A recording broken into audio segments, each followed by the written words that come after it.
this journey is so valuable. It is so sacred, and that you are cultivating abilities and skills that are so in alignment with your life purpose that I'm telling you nothing is in vain and that it will not be wasted.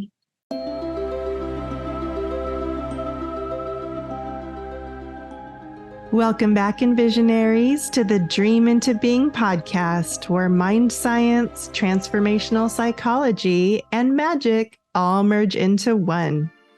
If you're ready to dream again and transcend the inertia of what you've known, then I invite you to join me, your host and Envisioneer, Kat Divine, in expanding the boundaries of your own Fantasia by remembering that you are the master you've been waiting for.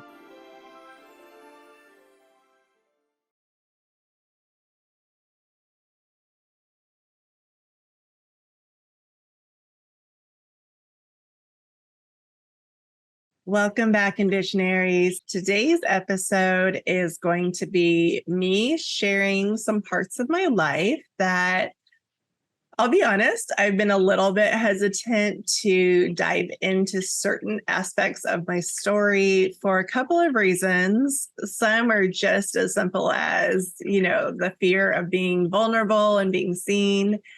And then another part of it is I'm discovering I really, really value identity shifting and seeing ourselves in a new way. And I really understand the power of our words. So in some ways, I've probably been avoiding this specific episode for a little while. However, I had a wonderful interview with a guest today, and she really inspired me to just be okay with being seen for exactly who we are. So today's topic is going to be me diving into and pulling the curtain back on my own healing experiment journey. And like I've shared in previous episodes, this is one that has been the most humbling by far, simply because it has been the one that I have struggled with probably the longest and still haven't quite figured out how to manifest the results I am looking for. I am well on my way. I know that for sure. I've had huge transformations along the journey that I will share with you. And I'm going to go ahead and just be really authentic and truthful about, how dark the road has been up until this point at certain times in my life, because I think there is value in that. I think that the value is, I just look back at my own journey and actually wish that anybody out in the world had been transparent with me and given me some sort of permission to be in the experience without carrying all the guilt and shame. Believe it or not, sometimes that can be the hardest part of the journey, is thinking that there's something wrong with us. But what I've come to realize is that there's nothing wrong with anybody. Nobody's broken. In fact, this is the human experience. This is the road to enlightenment, is to be willing to experience all these different facets of life, and that there are beautiful treasures to be found, even when it gets the darkest. So as most of you already know, if you've been following this show, one of my highest values is to be as real and raw and authentic and transparent as possible, because I find so much value in us sharing our truths. However, I do also recognize that some of these topics can be really sensitive. So I'm going to go ahead and put a trigger warning in here now, that if some of these topics are a little bit too sensitive for you, to maybe just skip over this episode, because I am going to be sharing some things that are considered scary subject material. Again, from the perspective of hoping that in my sharing that it will reach the right people that may find themselves in that part of their journey as well, and just hopefully offering some kind of a lifeline that at the very least somebody out there knows where you are and what you're going through, and that there is light at the end of the tunnel. So when it comes to this particular topic, the healing experiment, I look at it in so many different ways that it can be the healing of our soul through a spiritual awakening. It can be the healing of our mind and our emotions through the mental health journey. And then it can be the healing of the body through the physical health journey. And I'm going to be touching on all three of those because all three of them were a part of my path. And to be totally honest, I can already feel myself becoming a little bit hesitant. However, it's really interesting, the timing of things. So maybe about a week ago, I had a really beautiful dream. And I'm one of those people that is just super blessed when it comes to higher consciousness, making contact with me through my dream state, and really finding a lot of beautiful truths in that state that affect my life. So one of them was so interesting. It reminded me, I actually just made a TikTok video about this that I'll post probably in the next couple of weeks. It reminded me a little bit of the Christmas Carol story where those spirit guides arrive and they take him through different memories and kind of give him the opportunity to make peace with some different aspects of his life. So something sort of similar happened in my dream. It was really sweet, actually. It was me as a child, and I wouldn't even say that this was an actual memory. It was almost the symbolic representation of an aspect of me, if that makes sense. So I was a small child in the dream, and I was kind of standing alone somewhere. I don't even know where I was exactly, maybe a playground or something. And I see all these other children running around. And I just remember feeling this paralyzing fear because it was like I didn't want them to see me, and not just see me, but I didn't want them to see me because I was alone. And that has been a recurring theme in my life, is just the fear of being alone, and so much so that I've actually manifested it at many points in my experience. And interestingly enough, I've learned to love it, and I really cultivate alone time. And it's something that I am shedding any guilt or shame around. I think it's actually a really beautiful thing. So, for whatever reason, there was an aspect of me that came up for review in this dream state, and it was really interesting. So I hear some sort of a spirit guide voice in the dream saying, what if you just allow them to see you? Just allow yourself to be seen as you are. And it's hard to explain, but it was like a crack in the universe kind of moment where I made a new choice and I allowed myself to be seen. And what's very ironic is it wasn't so much about being seen by others. It was about me allowing myself to see myself and to make peace with the part of me that, one, is afraid of being alone, and two, the part of me that loves being alone, which is very ironic. And since then, I've just noticed a lot of my shame and guilt around this part of my life has just completely dissolved.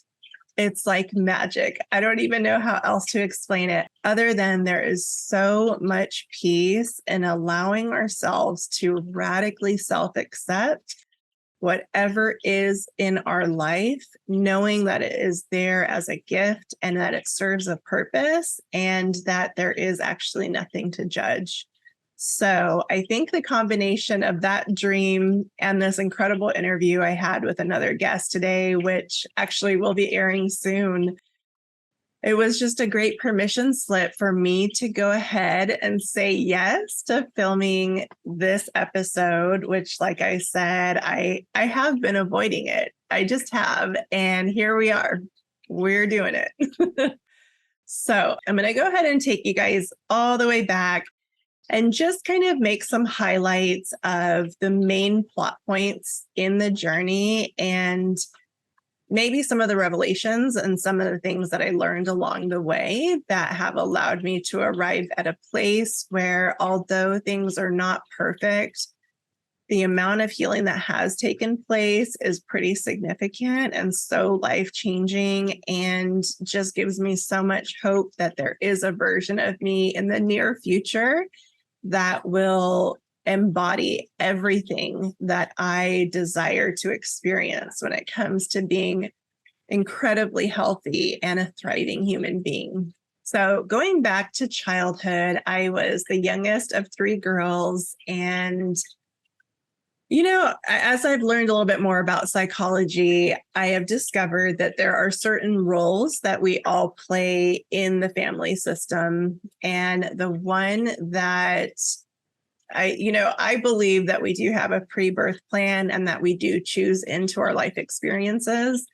And I chose into the experience of the youngest child, which often is the black sheep or the scapegoat character.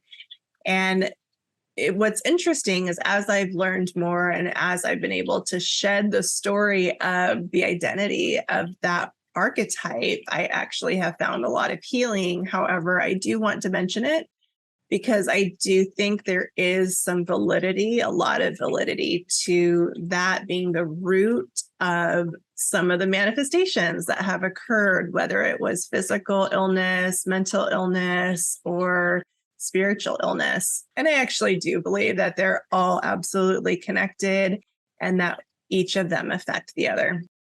So I took on this role, which essentially just meant it created the experience of never belonging and never really feeling at home or safe. I never felt safe in my own body. I didn't feel welcome in my own home. I kind of just felt like an alien on the wrong planet.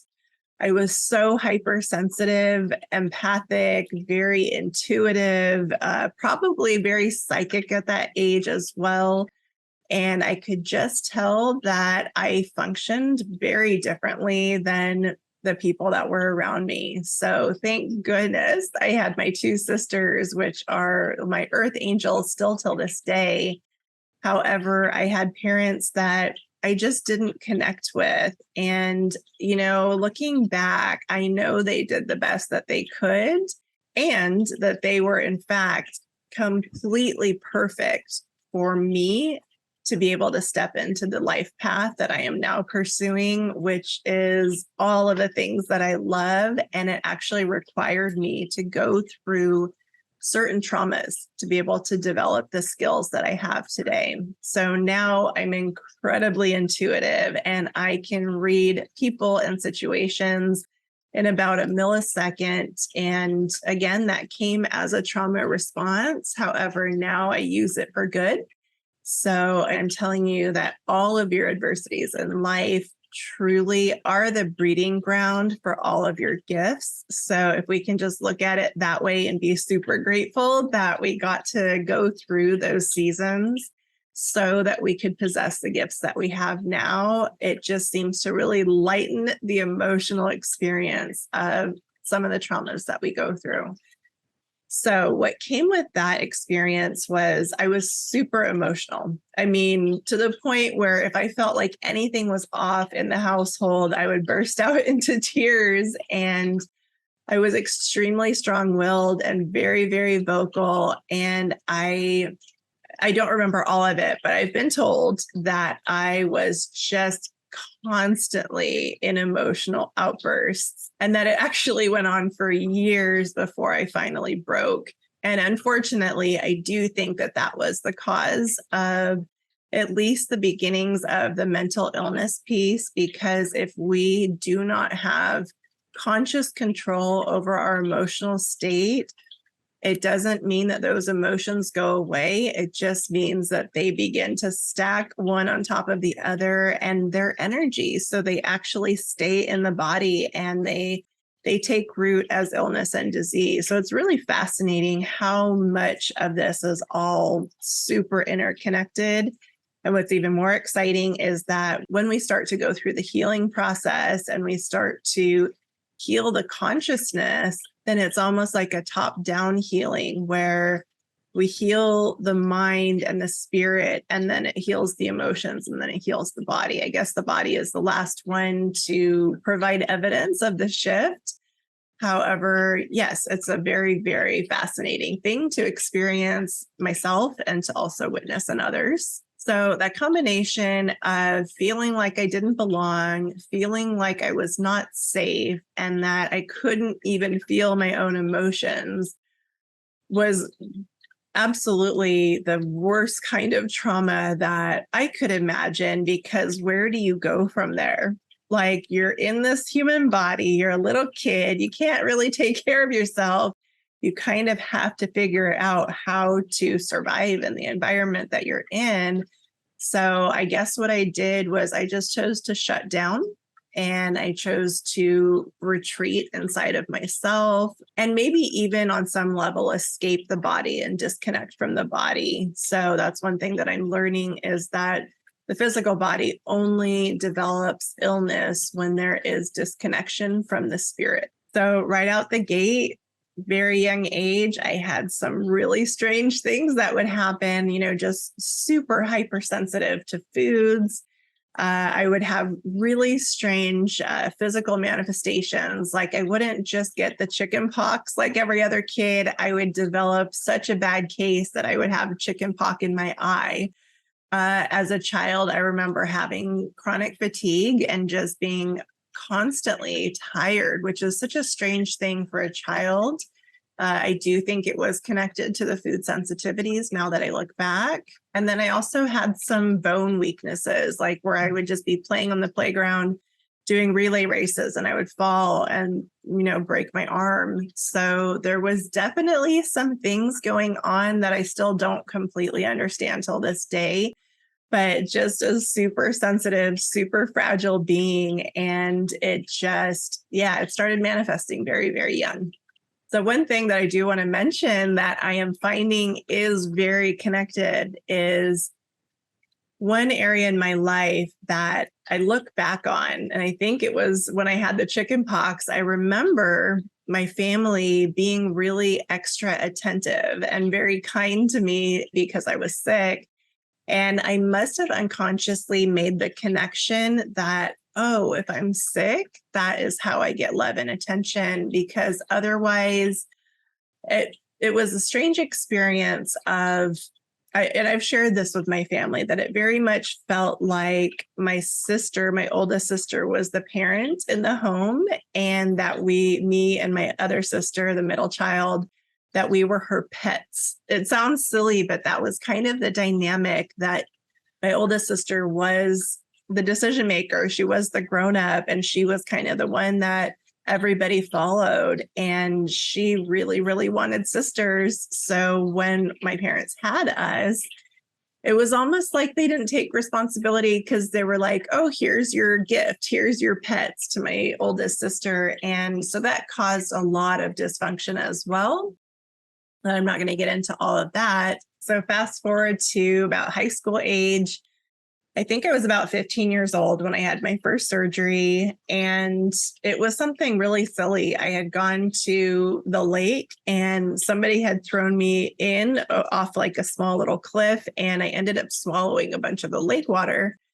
It ended up with some kind of infection that when I got to the hospital, I got really, really sick the next couple of days. They didn't really know what was wrong with me and just kind of ruled out appendicitis. I think that there's not even really a test for it. They just kind of rule other things out.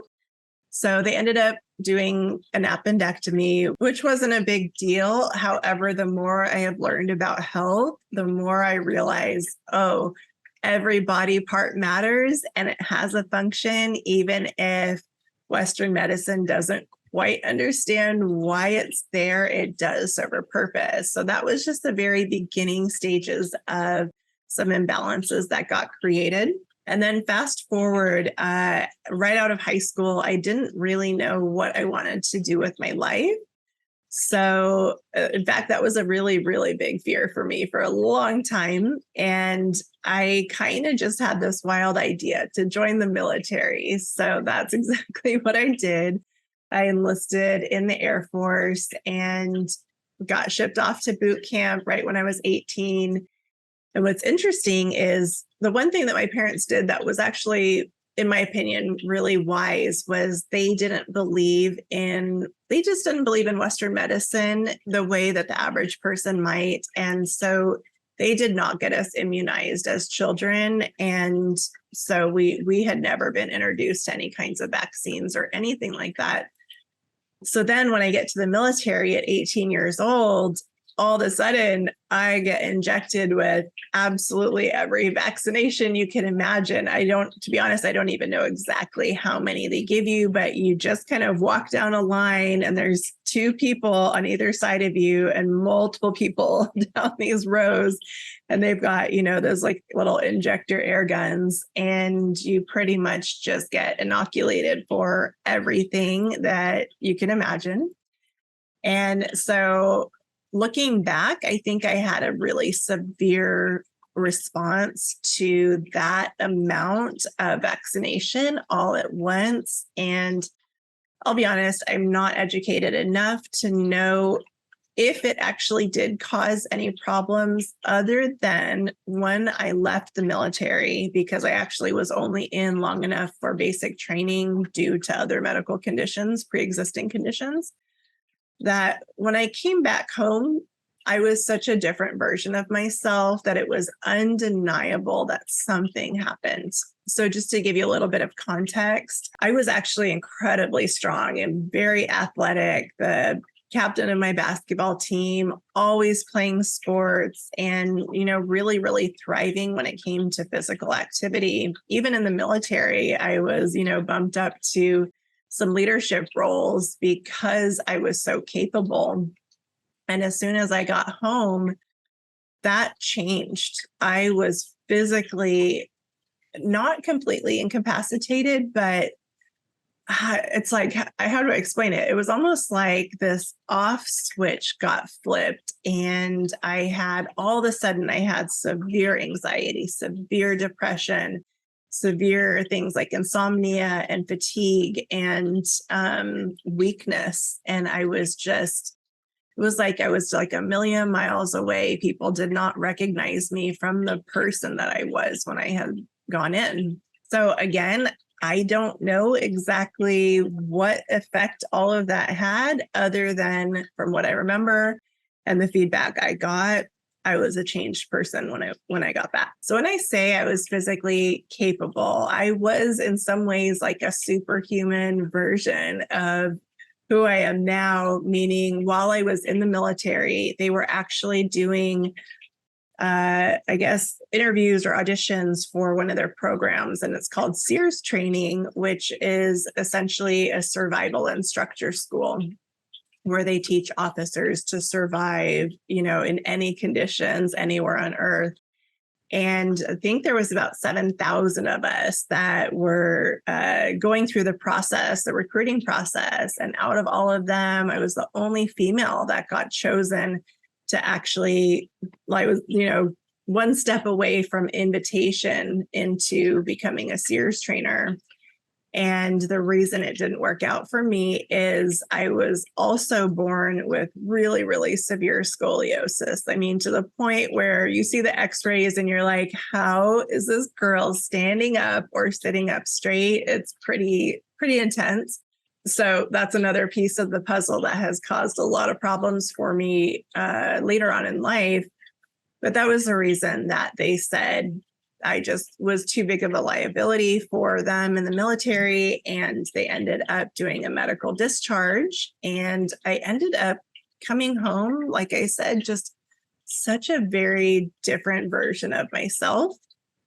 And the other piece was, now for the first time in my life, I'm not only dealing with, physical challenges, but all of a sudden I'm dealing with mental health and emotional challenges. I had never experienced anxiety or depression before that time in my life. I just, for whatever reason, had some great coping skills. I don't know. I just didn't experience it until then. And then I went from that to all of a sudden it was my life. I was chronically depressed, and so much so that I just went on total self-destruct mode. And going back to some of the childhood things I shared, I think I constructed some beliefs that I didn't matter and that I wasn't valuable and that my only way out of this game was to self-destruct. And so I kind of just seemed to align with several perfect storms that were taking me on that trajectory. So when I say that our self-identity is important, that's how important it is. It can be the difference between whether you just barely survive or whether you thrive, because it is a choice. It is how we see ourselves. So at that point, I saw myself as completely worthless. And so how that manifested is I actually started drinking alcohol at the age of about 12 years old, and then started smoking cigarettes, maybe like 14 years old. And then was also incredibly promiscuous because I didn't have any self-worth or self-value, and I didn't have anybody in my life to tell me that I was worth anything. So it was just all these ways of escaping however I could. Not only that, but I was really curious about other drugs. So I would try hallucinogenics, ecstasy. I didn't do the big scary ones. I don't know, for some reason, my angels protected me from going down a path that probably would have taken me out, because I didn't seem to have an off button. I didn't seem to have the part of my brain that said, oh, maybe that's not a good idea. It was just a very curious person. And I think it's been a blessing and sometimes a curse in certain situations. But yeah, there was always just a part of me that's like wanting to experience life and let's see what happens. So you take that and you mix it with anxiety and depression and a sense of worthlessness and no direction in life. And oh boy, it's just a recipe for total chaos and disaster, which is what happened. So not having any direction in my life, I ended up moving out to California to stay with my dad for a few years and didn't really know what to do with myself. So I ended up just working as a waitress and a bartender, and really, really heavily got into the drinking lifestyle. I mean, to be honest, I never got to the point where I identified as an alcoholic or a drug addict, other than I definitely had the behaviors of one. And the only reason I say I didn't identify with it is at some point in the future, it seemed to resolve itself without me having to go down the path of claiming that identity. So whether I was or wasn't, I don't think it matters that much, but I definitely lived the lifestyle of both, if that makes sense. And essentially, all I was doing, looking back, was I was coping, right? If somebody is a really, really emotional, sensitive, spiritual being, and they're being told or conditioned to not be that, it's kind of like, what do? They just want to numb and they want to hide and they want to disappear. And so that was my coping mechanism.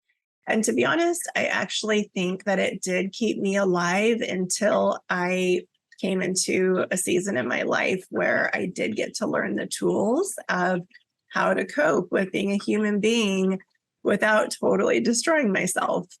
So while I was living in California, I had three other things, three big things that happened that I think really were the perfect storm for so many things to kind of just collide at the same time and become way too much for my system to handle. So the first one was seemingly very innocent at the time. I had some mercury fillings, and I wanted, for aesthetics reasons, I wanted the mercury ones out, and I wanted those replaced with white fillings, so my teeth looked better.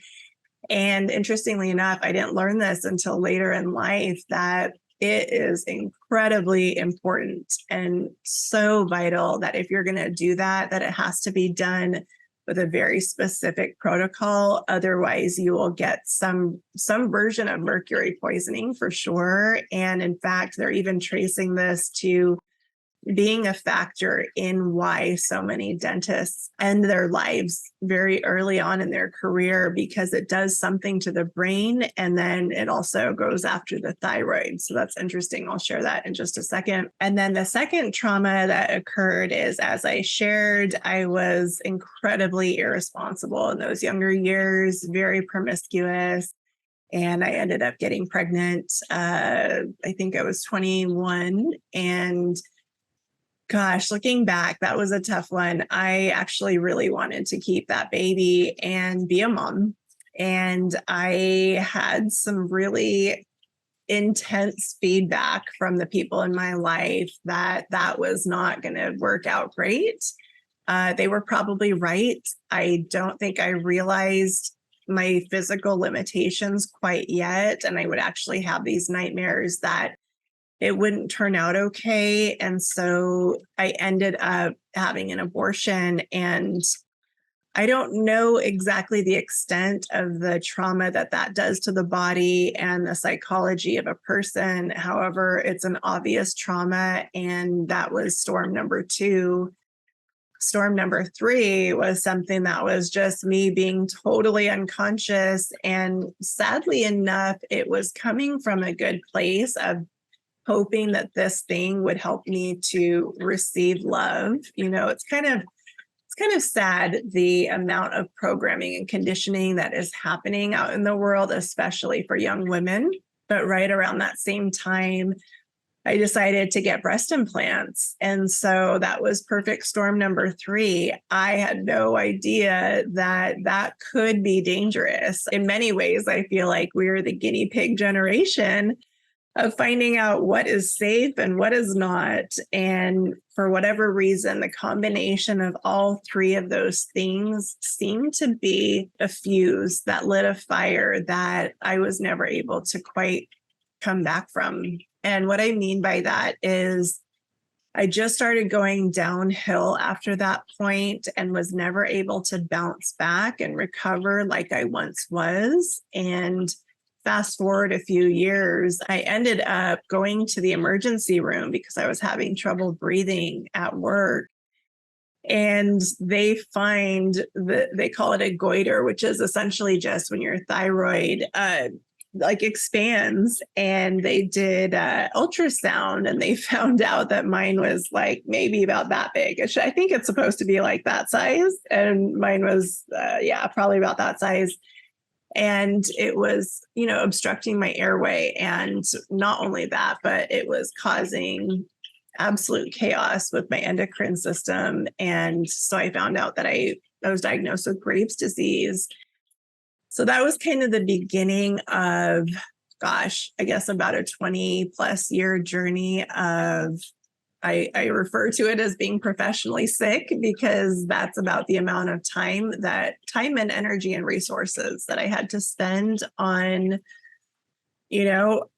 for many years, just trying not to die. That was my goal. And I've since revised my goal to thriving and living. And I think that's actually what changed the game for me.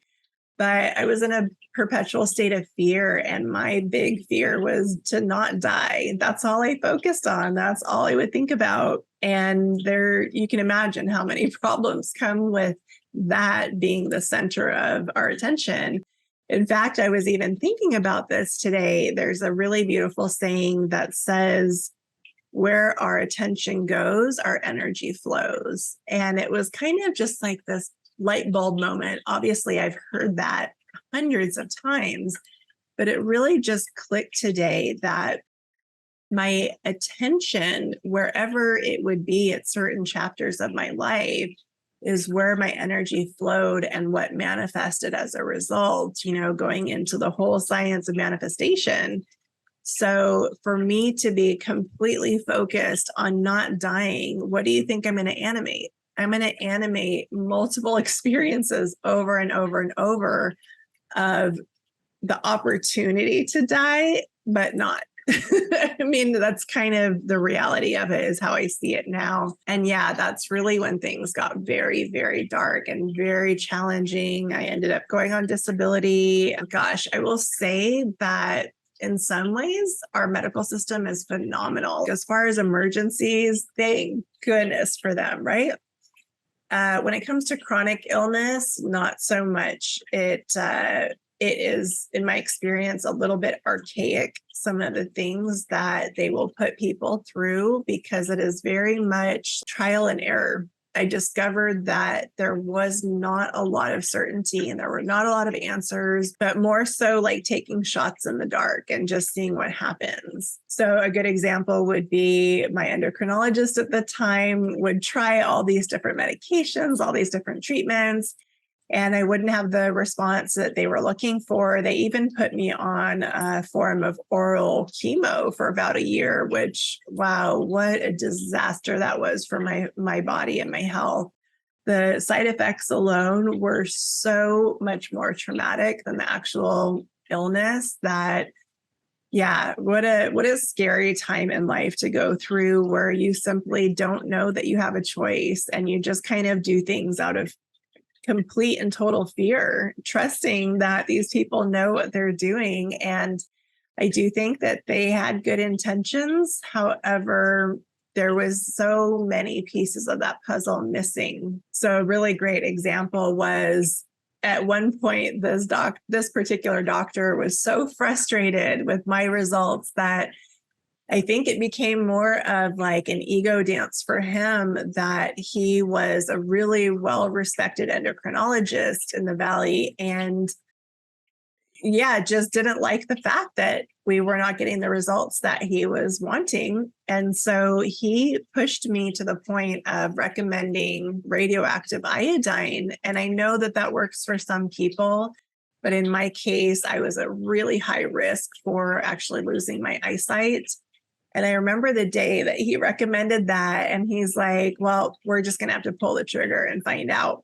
Maybe you'll go blind, maybe you won't. And I just remember thinking, what? Like, what? Is this even a real conversation?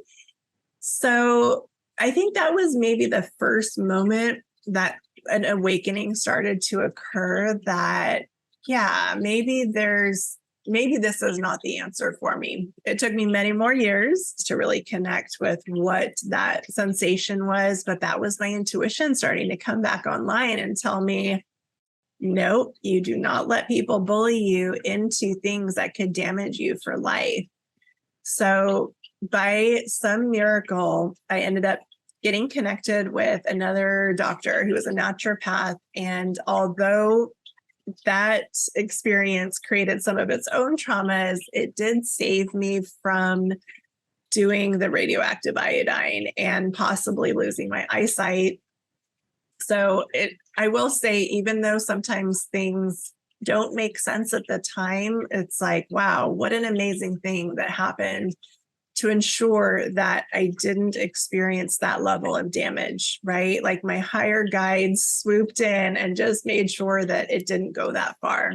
So I ended up working with this naturopath, and, he kind of swung me to this other extreme. So there I was with the Western medicine and doing, drugs and surgeries and all of those recommendations, to swinging to the other side and being told that drugs and surgery are not the answer, and that you have to do things like eat raw meat. And I mean, he just had all kinds of interesting philosophies that some of them were interesting and I thought maybe, and some of them were just a little bit too off the wall for me.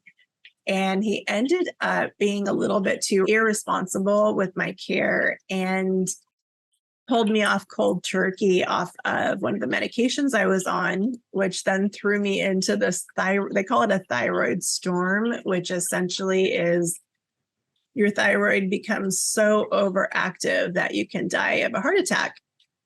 And so that I came very, very close to that.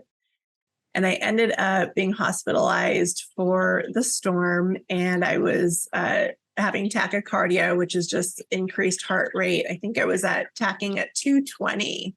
And they had the shock pads on just in case my heart stopped to bring me back. And I mean, they put me through some really, really scary things. I remember they wanted to it's a certain type of injection that stops the heart for like just a split second so that they can see on the monitor what type of fibrillation you're having, like what chamber is having the issue. And not only did they do it once, but they missed the results the first time, so they had to do it twice. And it's hard to explain what that feels like, to consciously experience your heart stop. And again, what's amazing is my angels were there with me, and it's kind of emotional to think about. But there was this one male nurse or surgical tech or somebody in the room with me when they were doing this, and there was so much chaos happening in the room and people running around. It was just like a state of emergency. And he was so calm and so grounded and so present. And he just sat on the bed and held my hand. And I don't even remember what he said, but it was just, he was communicating that I was not alone and that I was going to be okay. And so till this day, I have no idea who that earth angel was, but you guys, it's amazing those moments, how much they mean to the person who is in crisis, and to just never miss an opportunity if it presents itself to help somebody to know that they're not alone. It's so crucial. I have to say, just sharing all of these things is bringing up a lot of emotions. And I think I have kind of categorized them and put them in little boxes in my mind, and don't revisit them very often unless I'm going through a healing process. So it's interesting to allow these, stories to be revisited and to just remember how much has happened. So without boring you guys with so many details, I went through situations like that over and over and over, just multiple hospitalizations, multiple surgeries, multiple medications. I think at one point I had 9 specialists that I was working with, and the combination of all 9 doctors, I was on 28 medications a day. I mean, think about how wild that is. Can you even imagine the kind of chemistry that was happening in my body with 28 different drugs, not even knowing which ones were affecting other ones? And what's so amazing is, I'll be honest, there's many chapters of my life and even years that I don't remember. It's like it just short-circuited the part of my brain that was able to capture memories. And in some ways, I'm actually very grateful for that. I think it's really allowed me to heal and let go because of how many traumas were occurring over and over and over for so long and back to back. And so the next part of the story that I want to take you into would be, so that, that was just the beginning of like the physical crises. And then what was a side effect of, I don't know, again, it could have been a side effect of the drugs and the medications. It could have been a side effect of my lifestyle. It could have been a side effect of all the trauma, of the emotional suppression, just all of it, right? Is the emotional and mental aspects started to get really unbalanced. And so, gosh, I was diagnosed with so many things that, again, who knows if they were accurate or not, but I got diagnosed with, anxiety, depression, bipolar, ADD, ADHD, OCD. I mean, it was just, the list went on and on. And the reason I'm sharing that is because a couple of reasons. It goes back to the whole identity piece. The times in my life that I would look at all of these diagnoses and be like, yep, that's me, and I would attach my identity to them, I would seem to really animate the symptoms and the experience of that 10 times more. And the times that I've chosen to let them go and just put those labels down and remember that my body is a miraculous creative machine that is self-healing and self-regenerating, when I start to choose that identity, that's when I step into the experience of healing. So I just really want to point out how incredibly valuable it is to choose our identity and make sure that it is a choice that you are in alignment with, because that is what you will experience. And the other reason I bring this up is because, well, it's a part of my healing experiment for sure. But one other piece that I found to be so interesting is, and just keep in mind, I am sharing this completely from my own observations, not from a space of saying that these are universal truths, just sharing what I observed about my own process and results. And so there were certain things, for example, like the depression. I actually was hospitalized for it twice. I'll just be really open and transparent. I had multiple suicide attempts that we found out were related to reactions to the antidepressants, which, yeah, that's really a scary thing. And I'm hesitant to give my opinion on it because I know it works for some people and bless them. And I know that it doesn't work for others. So I'm just sharing what happened with me and not giving any opinions or any advice here. I want to be very, very clear about that. But yes, I had multiple suicide attempts, which then put me in a mental health institution. So twice where I was hospitalized. And I will tell you, that is the most beautiful, amazing thing that could have happened. It really was the beginning of my actual healing journey, because up until that time, I was convinced that I was alone. I was convinced that I was the problem, that I was broken, something was wrong with me, and that I needed to figure out how to self-destruct. Like, that was my goal.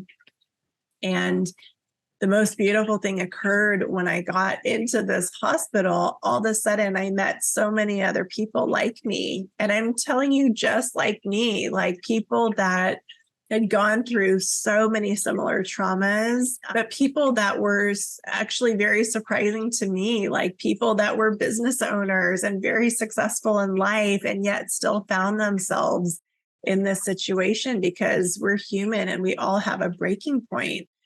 So it was just, I don't even have words for how healing it was to find out that I was not alone. And so while I was there, I had somebody share with me something that was the beginning of really changing my story, because she was noticing that in people's charts that most of us were vitamin D deficient. So, like, what a simple thing, right? So she just made a recommendation of maybe explore making sure that you're not deficient and see if this changes anything for you. And believe it or not, so this was the second time I was in, believe it or not, that was the last time. That was the last time I ever reached that depth of depression. Something about the vitamin D completely just rewired my neurochemistry or something. I honestly don't know exactly what it was, but till this day, I still take it. And my mood, for the most part, is very regulated. So I'm not making any claims. I'm just sharing that that was a huge factor in me dealing with the depression in a way that I could manage and that didn't cause me further harm. Something else that I thought was super interesting, two more things, really interesting. Again, these are just my own observations. I ended up having my thyroid removed. And before I had it removed, this is so trippy, I was such a severe case of OCD. I mean, to the point where I was legitimately worried that I was going to be, you see some of those TV specials where people have it so bad that they take like 10 showers a day, or they have to use a different bar of soap every time they wash their hands. I was never quite to that place, but I could see that I could get there, to the point where, like, I would count everything in my head. Everything in my surroundings had to be flush with like different angles. I mean, yeah, it was bad. And I was actually worried that it was going to take over my life and get completely unmanageable. And the most amazing, interesting thing occurred. As soon as they took out the thyroid and I woke up from surgery, it was gone. The OCD was completely gone. And it just got me starting to think like, wow, okay, there's something chemical going on to produce these distortions. So when my thyroid was way overactive and causing so many problems, it was actually changing my psychology to the point of producing severe overcompulsive disorder. And then overnight, it was gone. So it got my attention. And then again, that happened with the vitamin D and the depression. And then the third time it happened was super interesting. This was more recently. I had a really bad bipolar to the point where, I mean, I was just a total case of extremes. And I think in some ways that's my personality anyways. I'm just super curious and kind of want to try all these different experiences in life. Just, yeah. So I think that is a part of my personality. However, it did get to the point where it manifested in ways that pretty much ruined my life in certain ways. So I became very unpredictable when it came to my moods of like high highs and low lows, and to the point where I was thinking, gosh, am I ever going to be a functional, normal human part of society ever again? And another doctor, more natural-based doctor, had mentioned something to me that got my attention. And he said that bipolar might be the side effect of a certain medication, a thyroid medication. And again, I'm like hesitant to share too much information because I have no backing for any of this. I have no resources. I have no citations. I have no proof other than my own experience. So I'm sharing this hesitantly because I think it's valuable to at least plant the seed for you to question what you're putting in your body. But yes, it's a very popular thyroid medication. And according to this doctor, the side effect is bipolar disorder. And then to my surprise, I switched medications. So I'm now doing the like Armour thyroid, the desiccated pig hormone, which that in itself kind of breaks my heart. I'm an animal lover. However, incredibly grateful that that's even an option because it worked. I don't suffer from bipolar anymore. So when I jokingly say maybe it's part of my personality, I still do tend to have extreme ways of thinking. I do think it's more so curiosity. And the difference is that I don't take action like I used to, meaning I used to swing from one state to the other and make big life changes. I mean, big ones, without thinking about the consequences. And that version of me is not there anymore. So it's very interesting, right? That to think, wow, how much of these behavioral issues are stemming from imbalances, chemical imbalances in the body. So I find it very intriguing, and at some point in my life would love to do some more investigation and research on this subject because I think it is very curious. And then I also have to look at the spiritual aspects. You know, I think about at certain points in my life, I made different choices going back to my identity. There was a spiritual teacher that had shared something that, wow, was very, very crucial for me to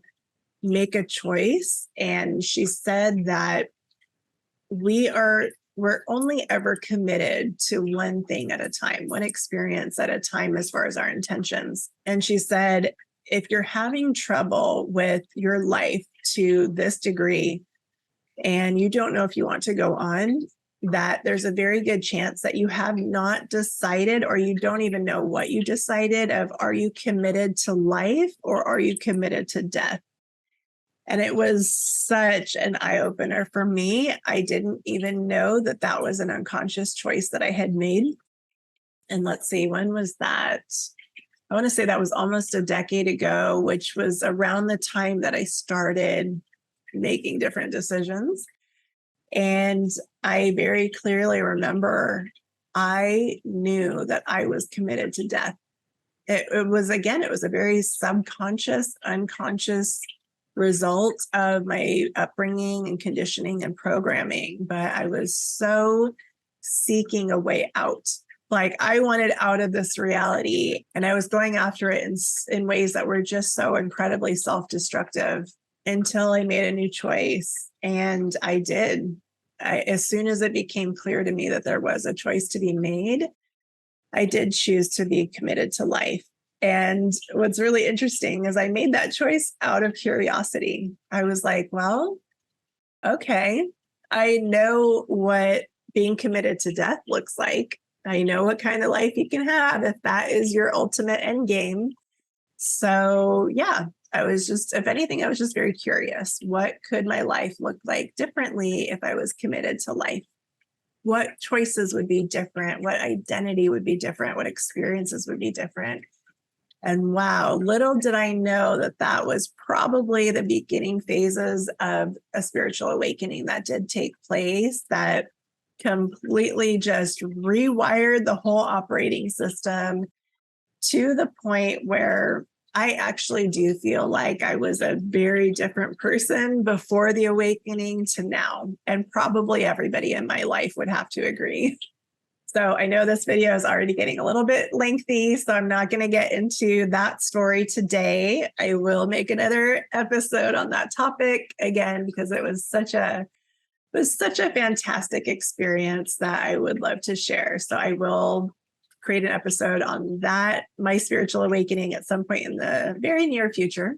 But coming back to the healing experiment, that was a turning point. And I will say that what happened was I just started lining up with such different information, and I started attracting very different types of people in my life, very different types of healers. And it was like one after another, after another, after another. I just started discovering this whole other universe of possibilities of people that just thought very, very differently than mainstream Western medicine. And gosh, I've been kind of rewriting my own programming, because I will say I was very invested in the Western medicine philosophies and ideologies. I mean, I was deep in it. I thoroughly believed if I didn't take 28 drugs a day, that I wouldn't survive. I mean, talk about a severe extreme. That is how much fear was running through my system, is that I actually believed that to be true. So that brings me to my closing thought of where I'm at now. And all of this coming back to that one decision that I made of choosing life or death. And essentially what that boils down to is, are you choosing love or are you choosing fear? Really, that is the choice that we're making in any given moment. What is your motivation? What is driving you? And so I started to recognize that fear was running the show so deeply that I just seemed to be a magnet for trauma, scary events, horrible life circumstances, you name it. I really, really played in the mud quite a bit and animated all of the nightmares that I could think of, and they became my life. And so fast forward, as I'm starting to have more and more access to different types of thinkers, I do want to mention a caveat that even though they were different types of thinkers, doesn't necessarily mean that they were accurate either. So that's something that I do want to leave you with from this episode, is the power of your own knowing, your own intuition, and your own discernment. If anything, I believe that was actually the path that I've been on, is the path to reclaiming my own power, my own agency, and my own ability to make decisions, because I was, up until very recently, like probably this year, I was still handing over my power to anybody who would take it. And what an incredible opportunity for me to have the chance to walk what I believed was a very powerless life, so that I could develop a lot of compassion, and so that I could, at some point in the future, become a bridge of understanding and of hope to anybody who might find themselves in the deep, dark pits of their own healing experiment journey, and provide at least a little bit of hope that this journey is so valuable. It is so sacred, and that you are cultivating abilities and skills that are so in alignment with your life purpose that I'm telling you nothing is in vain and that it will not be wasted. And so as I've progressed on this journey, I really have been able to fine tune my ability to discern what is my truth and what is right for me. So even though I was no longer giving my power away to Western medical doctors and being their guinea pig, I did find myself giving my power away and being the guinea pig to any other alternative healer that I could find. And gosh, I don't even know how much money has been spent in this process between myself and my family and savings and insurance, probably in the millions. I mean, really a long, long journey of discovery. And earlier this year, I believe I finally got to the point of recognizing that there was just one thing that was off.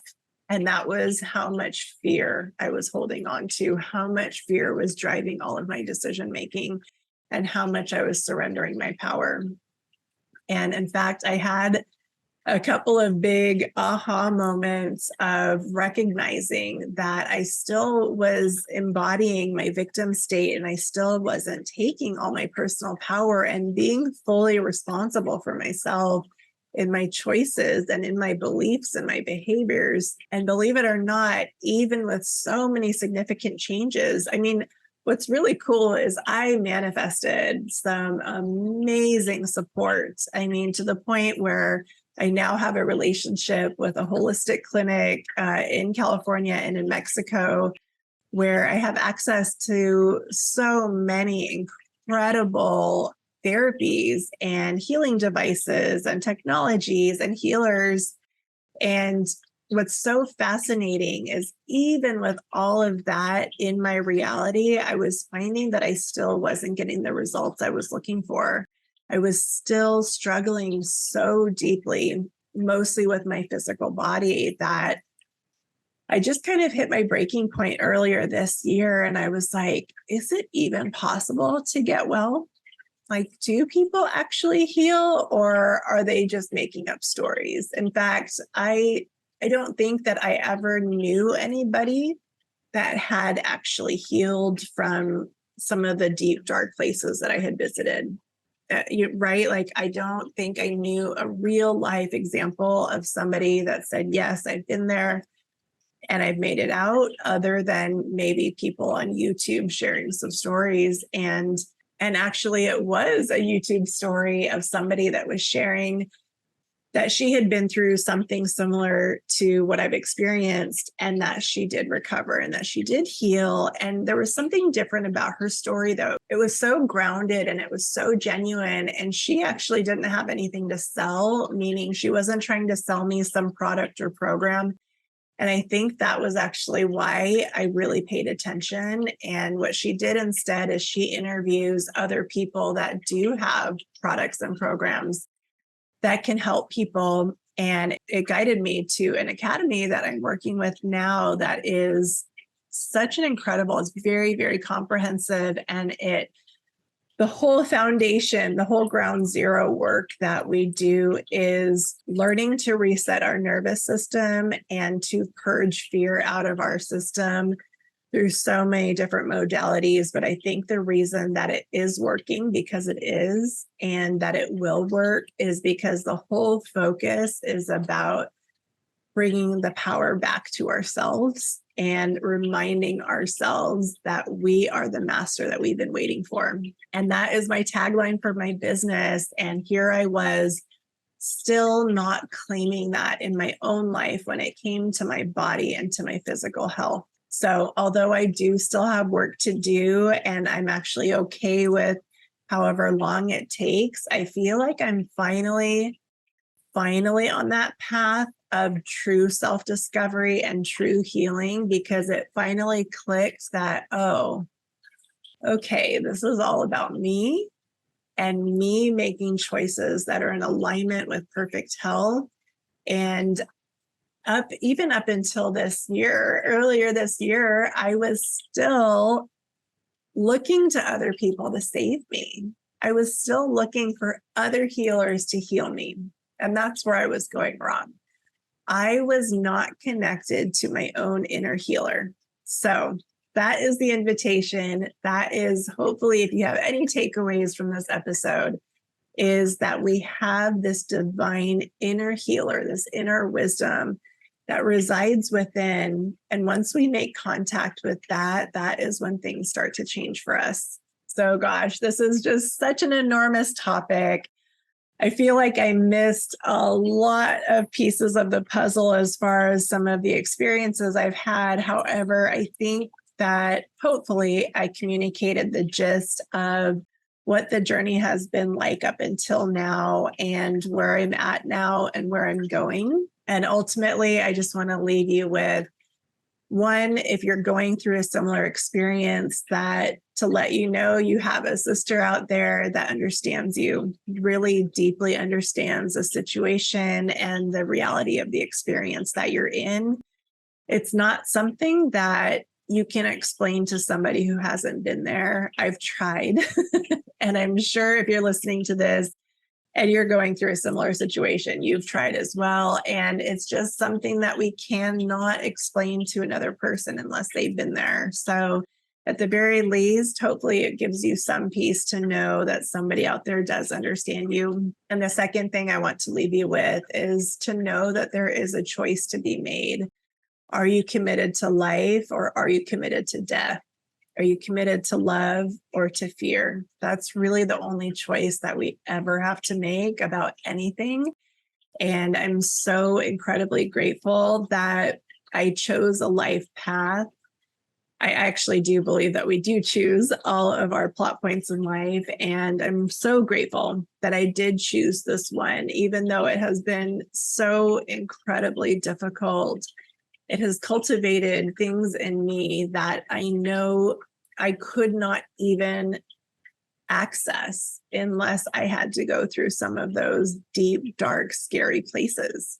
And so, although I don't think I would want to do it again, I am incredibly grateful for the lessons that I've gotten to pull through and that I am now on this other side of the adventure where not that I have manifested my full healing quite yet, but I'm at least in the position to reach my hand out and start offering some support and love and encouragement to anybody else who is on that path as well.